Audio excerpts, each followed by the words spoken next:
aí, como você se vê no futuro? Técnico em enfermagem. Médica. Gestora em saúde. A Natália fez graduação em enfermagem e especialização com os melhores profissionais. O meu futuro começa aqui, por que não? Pode ser daqui a um mês, 1 ano, 10 anos. O importante é que ele começa agora. Surpreenda o seu futuro. Surpreenda-se com o Ensino Einstein.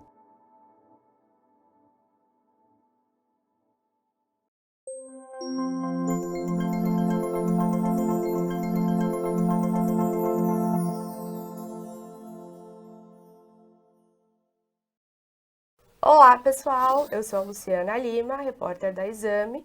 Sejam bem-vindos à 4ª edição do Fórum Exame Saúde. Hoje nós vamos discutir os novos modelos educacionais em saúde.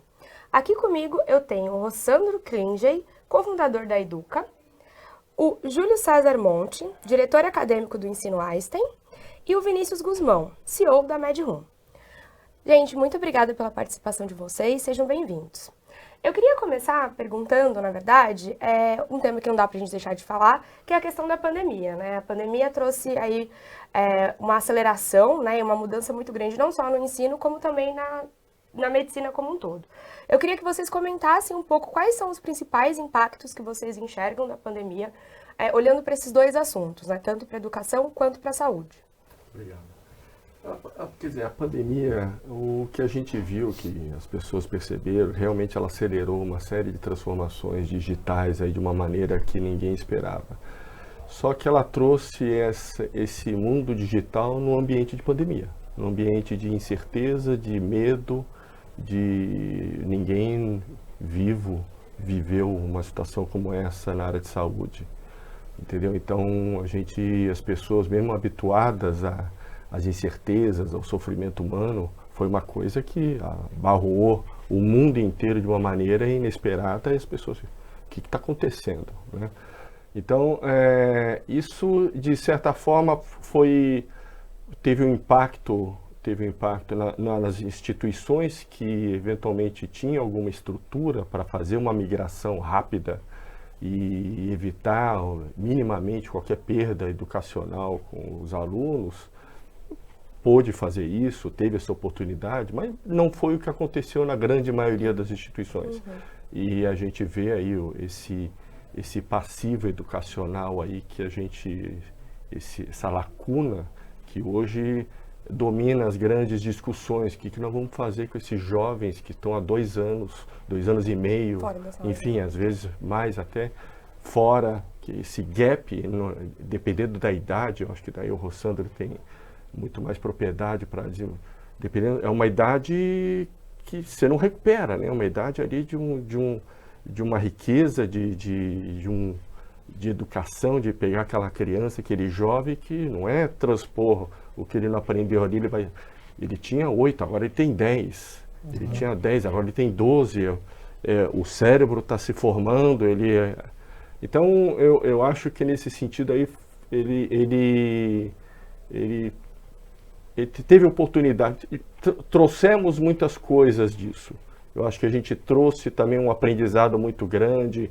De certa forma, a gente sempre, nas crises, a gente sempre aprende bastante, acelera muito o nosso aprendizado e com certeza, a gente está conseguindo utilizar isso, inclusive para tentar repor esse gap educacional e melhorar, de certa forma, outras modalidades, atingir a educação com mais qualidade, a distância, a transformação digital. Eu acho que tudo isso, de certa forma, a aceleração que aconteceu em 2 anos, que a gente provavelmente ia acontecer em 5, 10 anos, a gente aconteceu em 2 anos. Entendi, então, Rossandro, já que você foi chamado pelo Júlio, Bom, que é seu próximo. Muito assertiva nesse sentido, Júlio, que de fato a gente tem um gap aí que a gente vai ser provavelmente motivo de estudo nas teses de doutorados em sociologia, em economia, medicina e psicologia. O que a pandemia representou para a gente? A gente tem hoje muito mais perguntas do que respostas, mas algumas respostas a gente já tem. De fato, por exemplo, você tem é como se fosse um hiato psicológico entre as pessoas, que você pega crianças que nasceram na pandemia, adolescentes que estavam numa sociedade com redes sociais, que já inibia a socialização, de repente voltam para casa e perdem o treino, o traquejo da empatia e aumenta a fobia social deles. muitos com uma dor incrível de voltar para a sala de aula.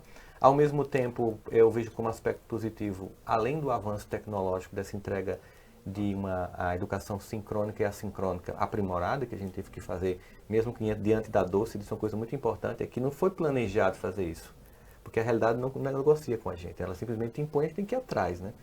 Mas, ao mesmo tempo, também provou quão falacioso é acreditar que tudo pode ser resolvido só com tecnologias, porque a dor maior foi a falta de contato. Ou seja, a gente sabe da importância, por exemplo, se a gente estivesse aqui fazendo esse mesmo fórum via Zoom ou via qualquer outro tipo de aplicativo, não teria a mesma coisa. A gente chegou aqui, começou a se conhecer, tomou um café. Então isso vai criando um tipo de approach que a gente perdeu na pandemia e que muitas famílias perceberam que a escola, seja a universidade ou uma escola para crianças e adolescentes, não é um lugar apenas para repassar conteúdos, mas é sobretudo e acima de tudo no lugar onde a gente se relaciona e através dessa relação o conhecimento é construído. Então, os prejuízos não são só cognitivos, eles também são emocionais. Sim, muito bacana. Vinícius, quer? Claro, acho que tem um aspecto muito interessante que é especificamente na área da saúde, que existia uma aversão muito forte, principalmente nas graduações em saúde, com relação a, não necessariamente tecnologia, mas ensino à distância. E não que eu seja um grande partidário do ensino à distância, mas o ensino à distância em específico, ele vinha numa crescente, quando você observa os MOOCs, né, a Coursera, a edX, todas essas plataformas, Udemy, crescendo vertiginosamente. A gente que é das startups aí acompanha eles pensando quando é que a gente vai ser grande. Assim, né? E dentro da área da saúde em específico, existia uma problemática. Eu lembro de ver capa de revista de conselho da área da saúde que tinha lá caveira e ossos cruzados escrito diga não ao EAD em saúde.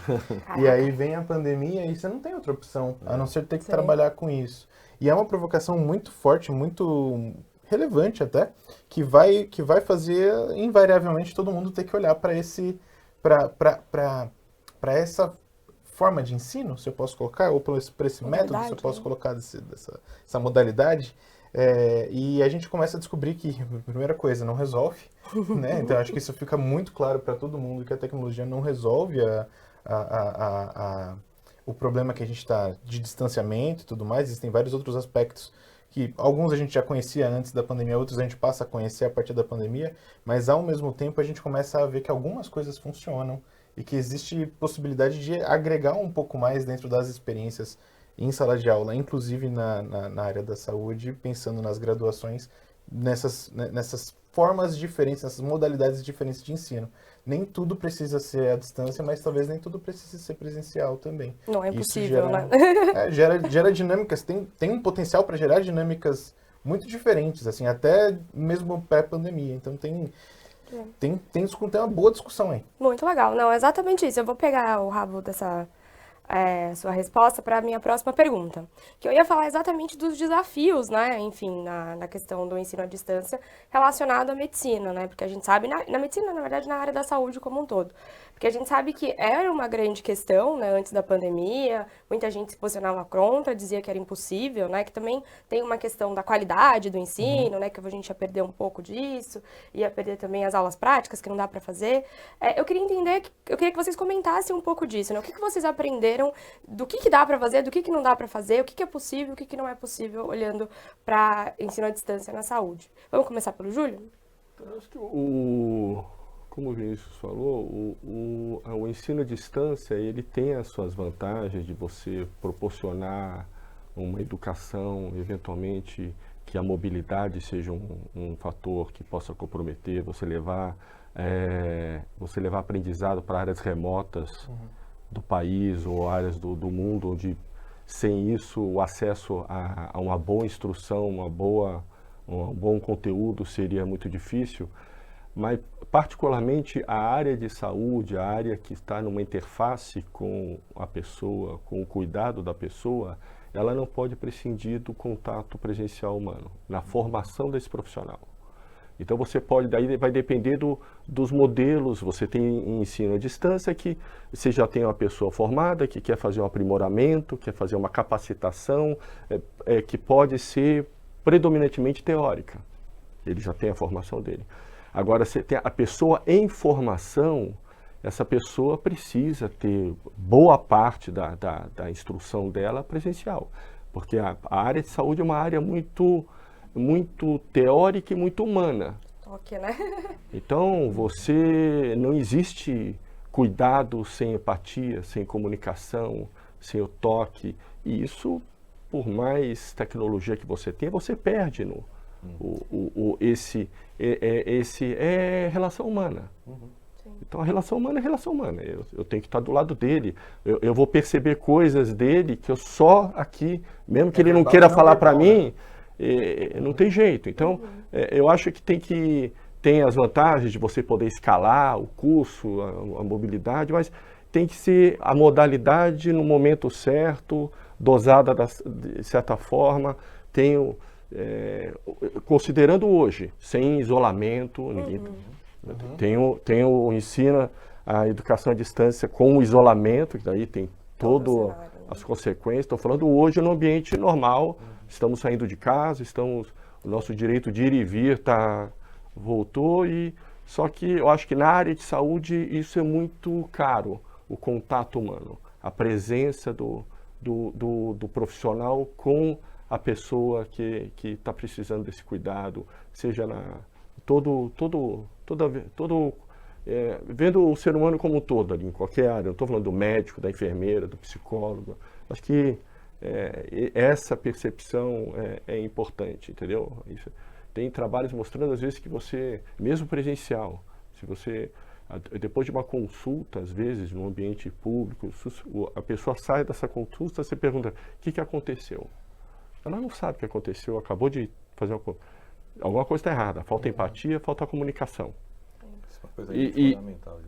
Então, temos um problema aqui, temos o conteúdo técnico que ninguém consegue exercer uma atividade, um serviço sem saber o que está fazendo, mas aí eu acho que a gente tem aí daí essa parte não cognitiva aí, que particularmente na área de saúde é fundamental. Eu falo para as pessoas, para os alunos, se vocês não desenvolverem isso, sem ninguém querer formatar ninguém, mas vai dar errado.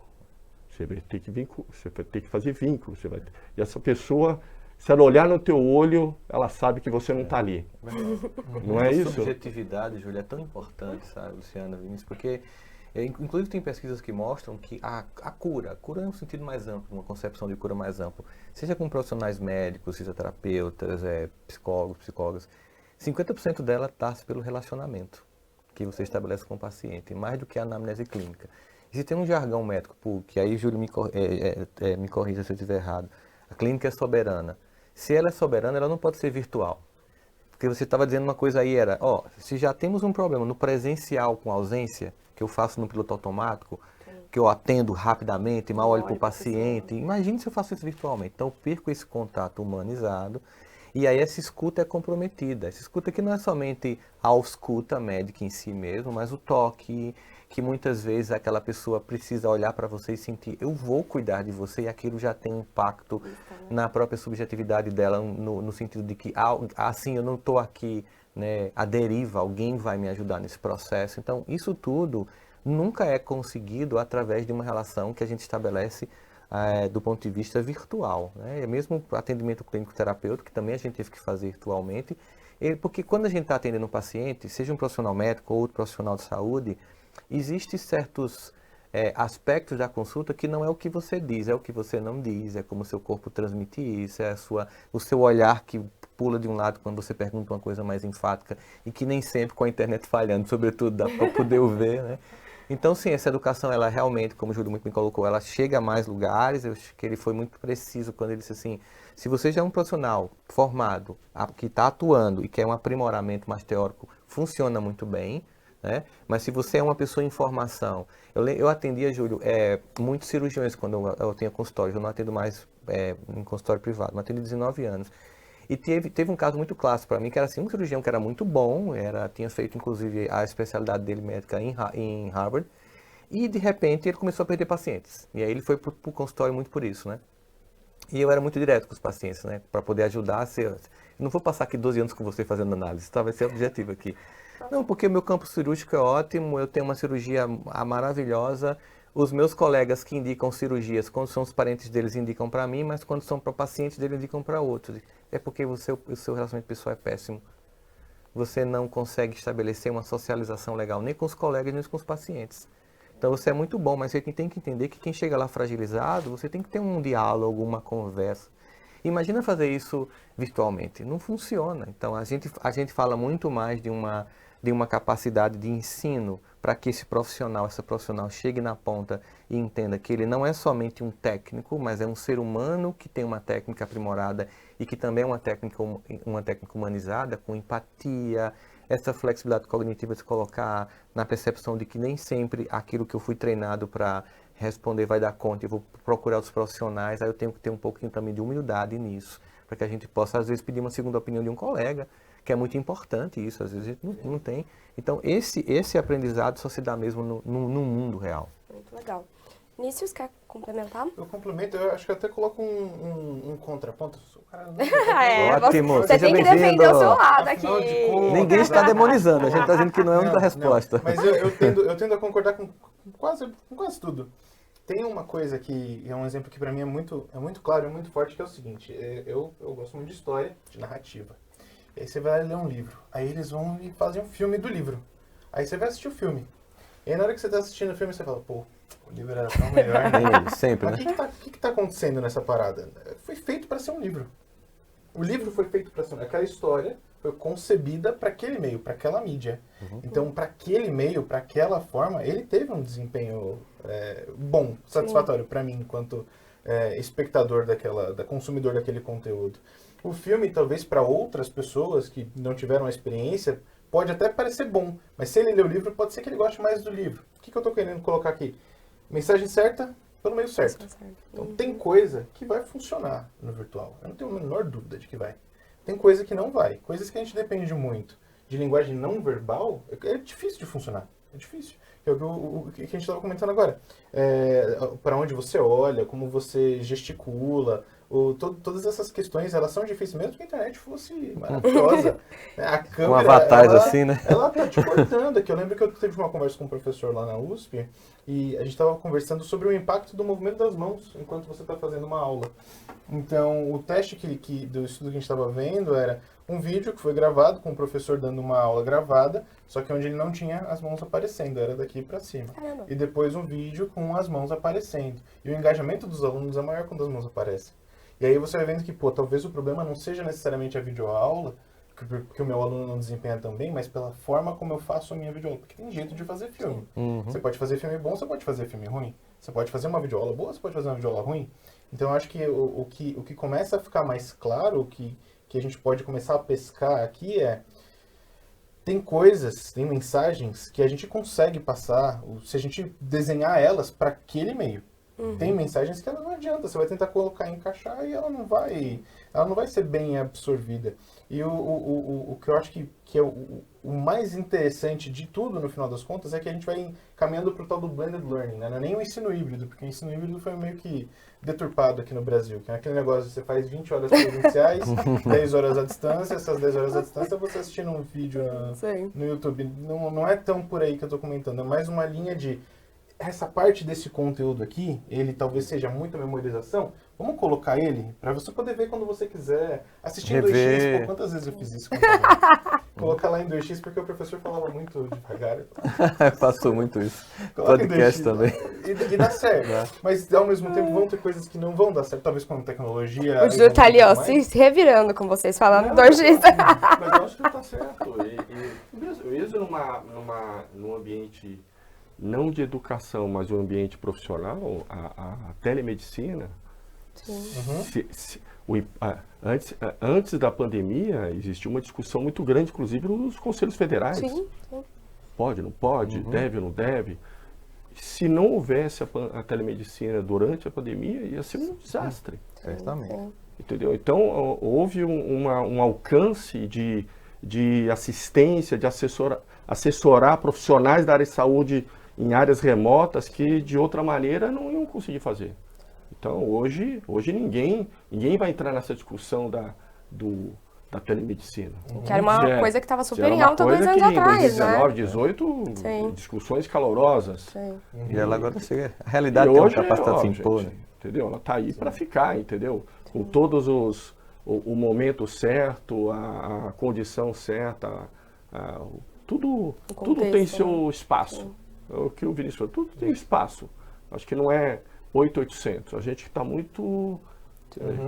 tem espaço para todo mundo, desde que seja apropriado, a coisa dosada da certa forma. E acho que não é isso. Eu me arrisco a dizer que talvez tenham até casos específicos no atendimento que se faz na telemedicina que, beleza, resolve. O atendimento virtual deve resolver, não sei, talvez um retorno, uma coisa, alguma coisa Ou nessa para linha. encaminhar, Mas talvez, entender que né? talvez um atendimento... É um atendimento mais... Eu é. fico pensando Isso, principalmente uma- no psicológico, né? Tipo, como é que fazer... E eu fiz terapia online, tá? Só pra deixar claro. Não reclamo, Não, seu eu- valor, eu, inclusive, mas eu- eu fico pensando pelo lado do Não, é. psicólogo, que deve ser um negócio... É, mas você sabe que a gente difícil. vai ter...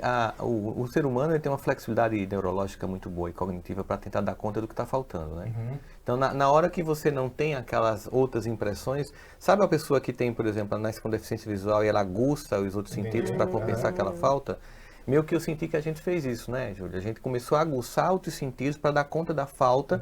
Houve um estresse inicial da adaptação, mas era de todos nós. Você tem uma ideia, o médico que me atendeu quando eu estava com Covid na pandemia, ele estava com Covid em casa.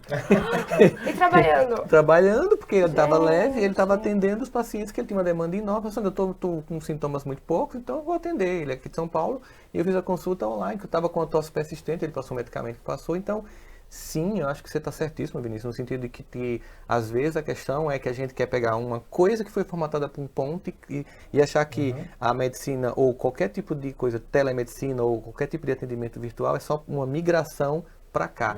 E muita gente não funciona isso, né? Se, por exemplo, um exemplo para quem está vendo a gente aí, para ficar mais prático. Sabe aquela pessoa que bombava na novela, vai para o YouTube e não consegue nada?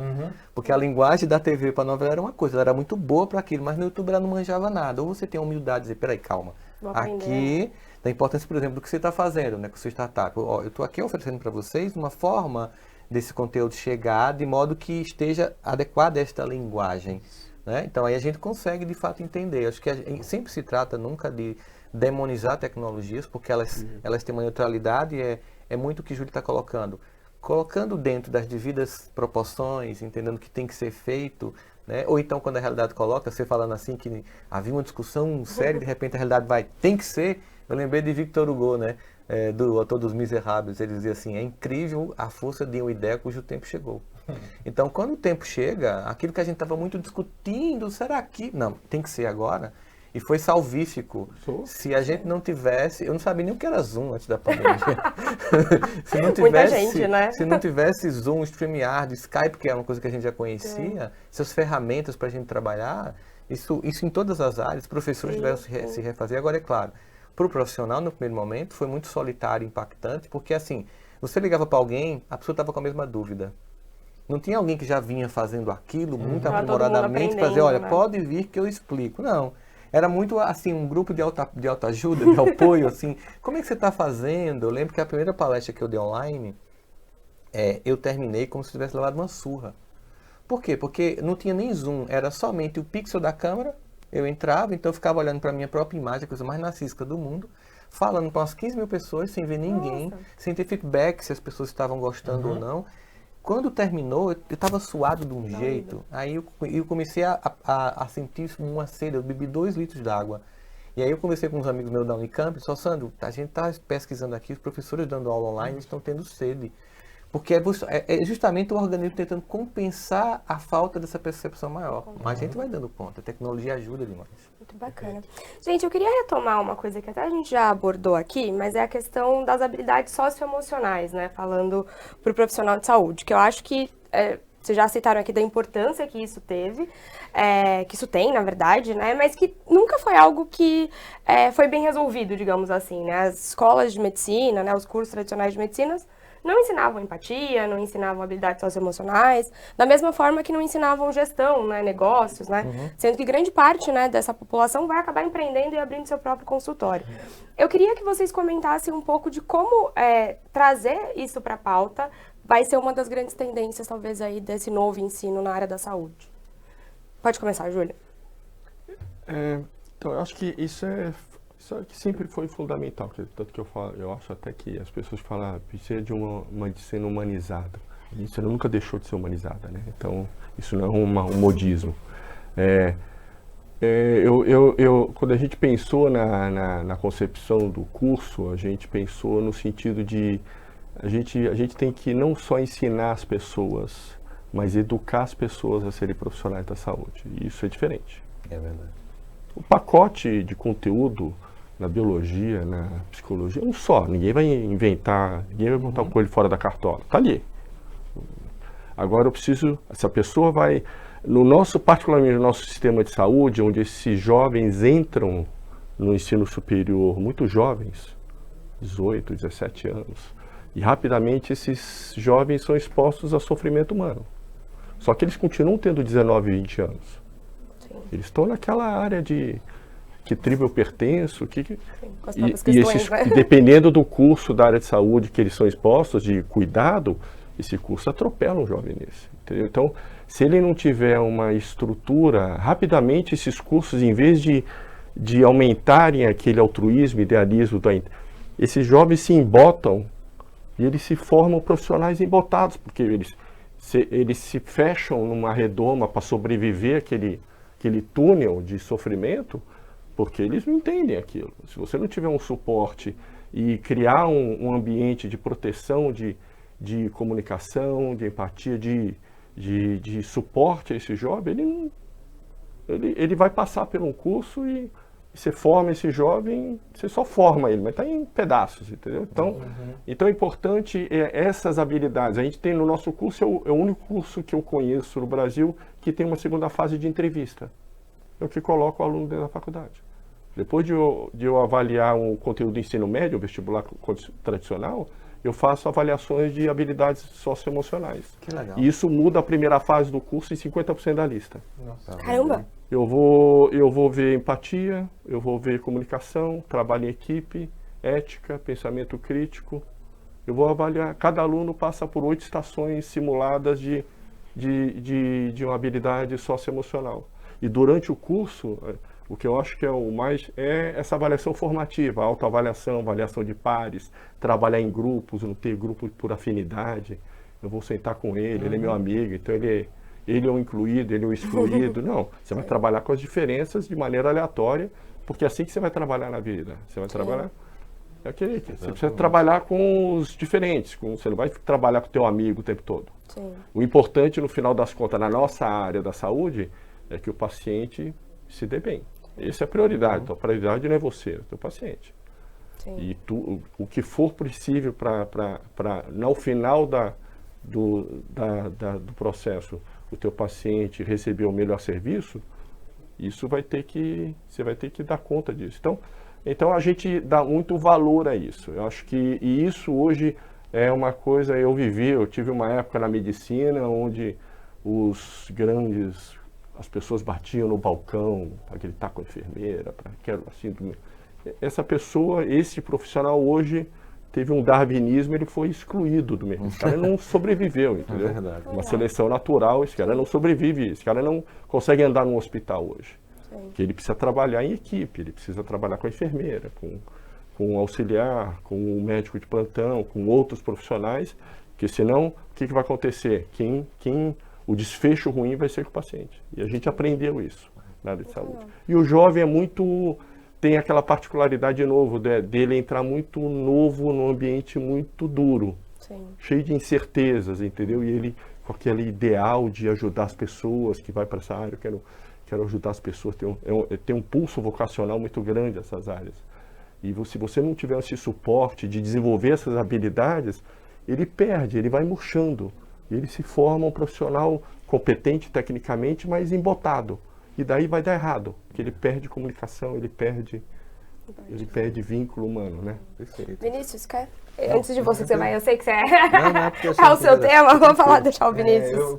Eu vou até deixar o gancho para você ajudar a gente, porque eu imagino que é o seguinte, completamente essencial e não deve ser nada fácil ensinar isso, certo? Ah, sim. Porque como é que ensina? Se eu crio um ambiente de aprendizado em grupo, em equipe, Você já começa favorecendo. eu estimulo uma discussão dentro do grupo e entre os grupos.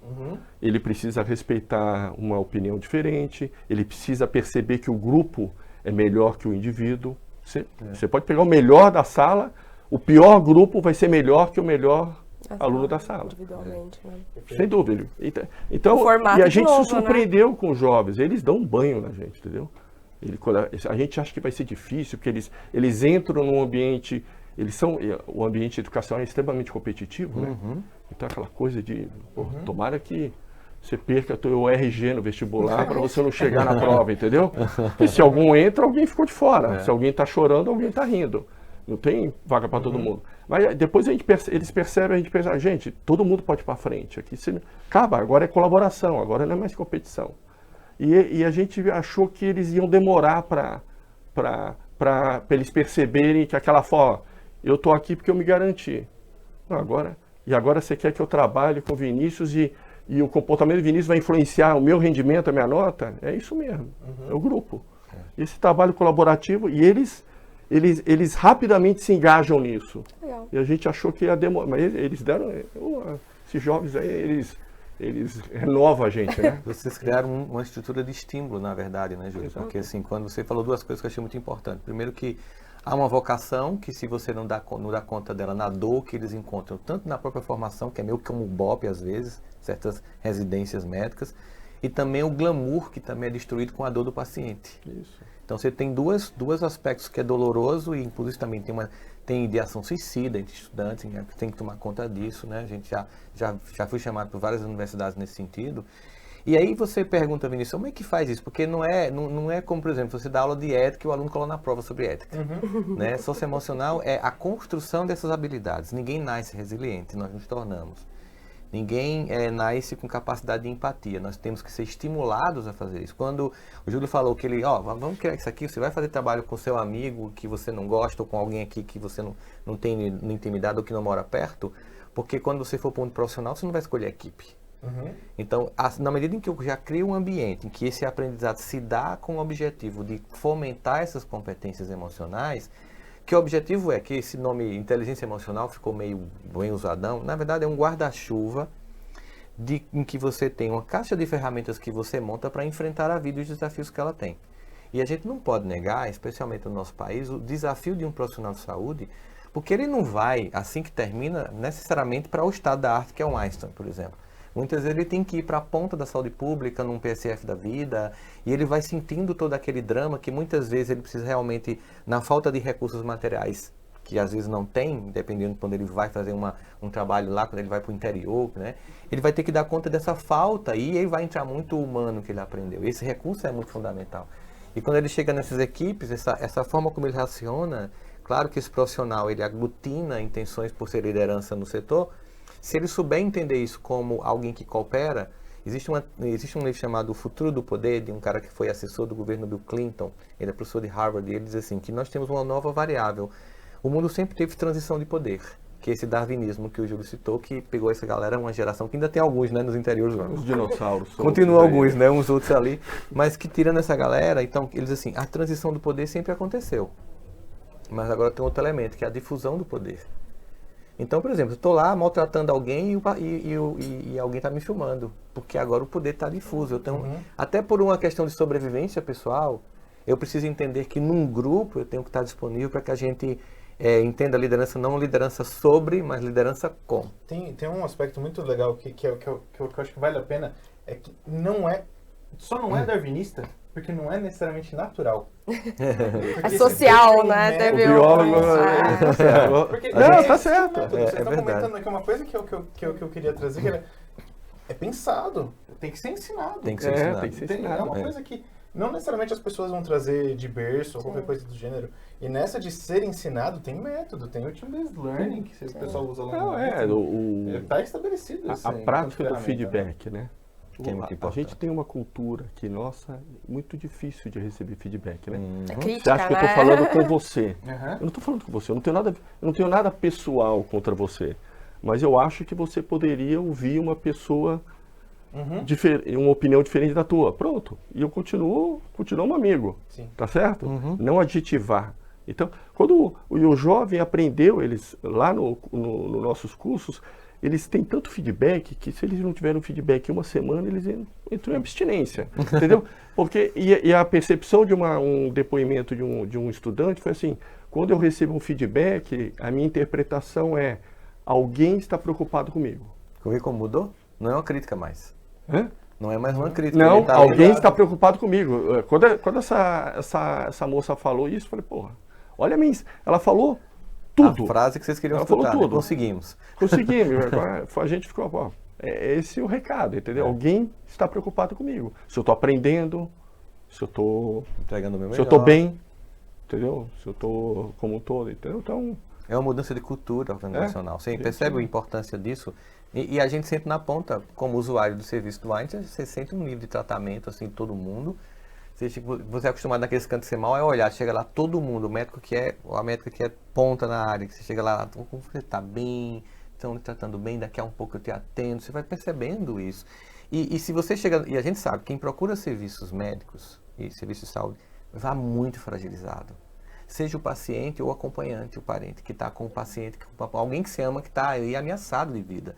Então essa fragilidade é tão grande que qualquer deslize no emocional do tratamento do profissional de saúde com essa pessoa já compromete o tratamento, né? E a relação. Muito bacana, gente. Queria ir para um tema um pouquinho mais diferente, mas falar sobre lifelong learning, né? Que é, enfim, um tema que também virou um jargão no mundo corporativo e aí na sociedade como um todo.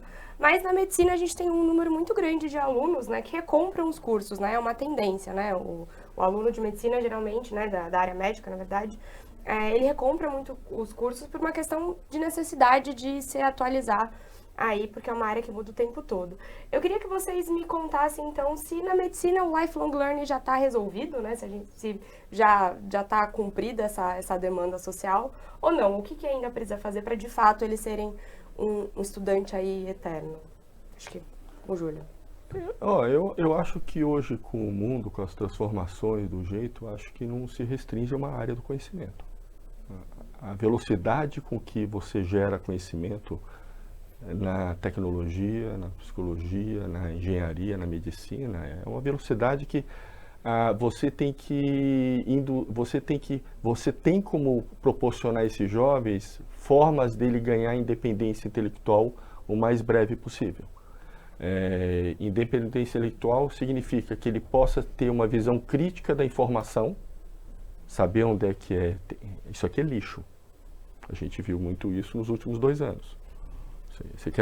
Quanto melhor a pessoa for informada, mais segura ela vai ter. Continuamos com receios, com incertezas, mas talvez a gente não tenha mais medo quando você passa a ser bem informado. O medo desaparece. Você continua tendo precaução, continua tendo cuidado, mas o medo, quanto mais informação você tem, menos medo você tem daquilo.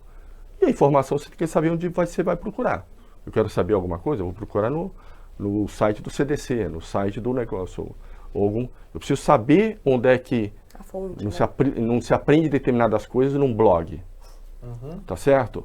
Então, eu acho que esta independência intelectual do estudante saber buscar a informação, saber interpretar a informação, saber que informação que ele pode aplicar na prática dele, que informação, ele olhar criticamente a informação da área de saúde, ou qualquer outra área do conhecimento, você pegar um paper de engenharia da área de isso aqui não tem consistência.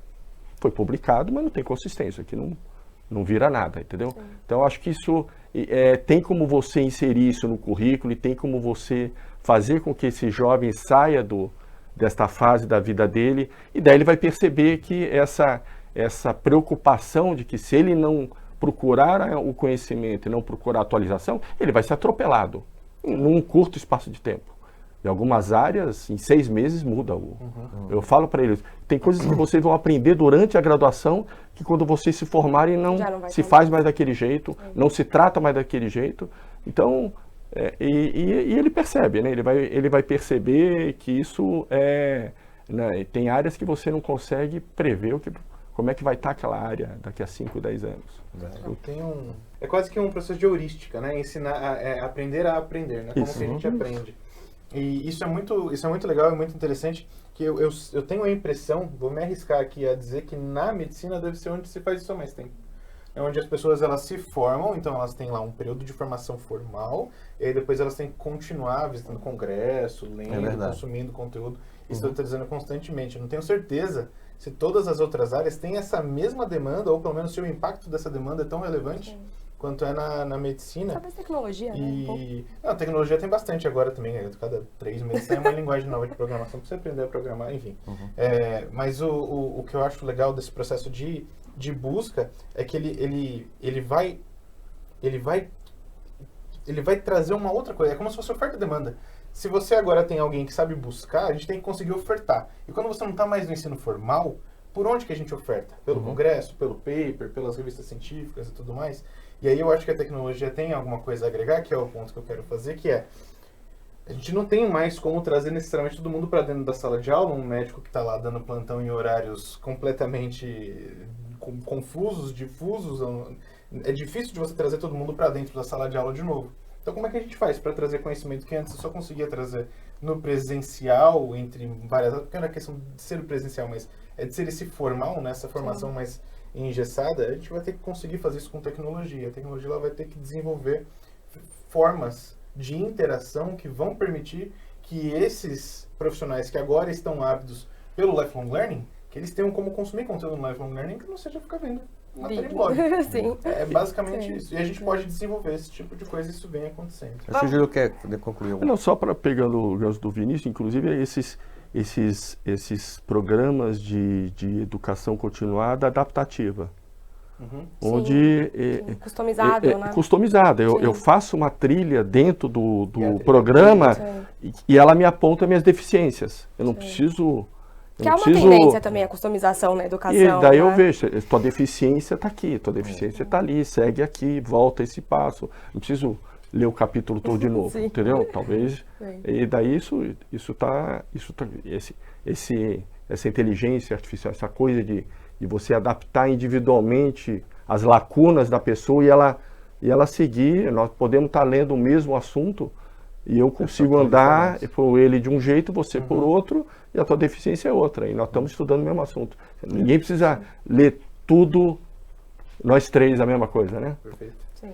O desafio do lifelong learning é, sobretudo, levando em consideração que a gente tem algo muito novo nisso aí, né? Que eu concordo contigo, Vinícius. A minha percepção, também a gente pode estar errada, é que de fato o profissional médico, ele há muito tempo sempre teve em congresso, era mesmo que fosse anual, estava lá se reciclando, né? A questão dos papers é uma coisa mais recente, com o avanço das pesquisas científicas. O Brasil ganhou uma relevância nesse mercado agora, felizmente. Mas existe uma coisa nova, que antigamente você ia muito para entender o que estava acontecendo no teu setor, mas com a interconexão entre as tecnologias, a gente tem medicina, robótica, machine learning, temos nanotecnologia e computação quântica. Quando isso tudinho faz um 360, você vai para um congresso, às vezes, na sua área, para entender como a outra área está afetando a tua. O que exige ainda mais flexibilidade cognitiva e mais disposição para esse aprendizado de longa cauda que a gente está falando aqui. E aí é essencial qualquer profissional, e aí se entende hoje não somente na área de saúde, mas todo mundo entende que ninguém mais vai terminar, seja lá um doutorado e sentar e ficar ali, tal, eu vou até o resto da vida, não. Você vai até, e é bom isso, porque isso faz com que a gente não envelheça rápido, aprender cada vez mais, deixa a gente com o cérebro muito mais ativo, aí a gente começa a entender que isso é o novo normal, né? Que tudo vai estar em constante mudança e que agora com a pandemia só acelerou esse processo, que agora o tempo inteiro a gente está tendo que se reconstruir, se refazer, como pessoa e como profissional. Muito bacana, gente. A gente chegou no nosso tempo, acabou, na verdade. A gente podia ficar aqui falando o resto da vida, né? Já pensei em outra pergunta sobre ensino customizado, mas... Então fiquem ligados no próximo Fórum Exame. Mas muito obrigada, viu, Júlio, Vinícius, Rossandra, a discussão foi ótima. E vocês fiquem com o próximo painel, que vai tratar sobre o envelhecimento sustentável. Ele vai ser ou não uma realidade na era da medicina de precisão e da genética. Muito obrigada, pessoal. Obrigado.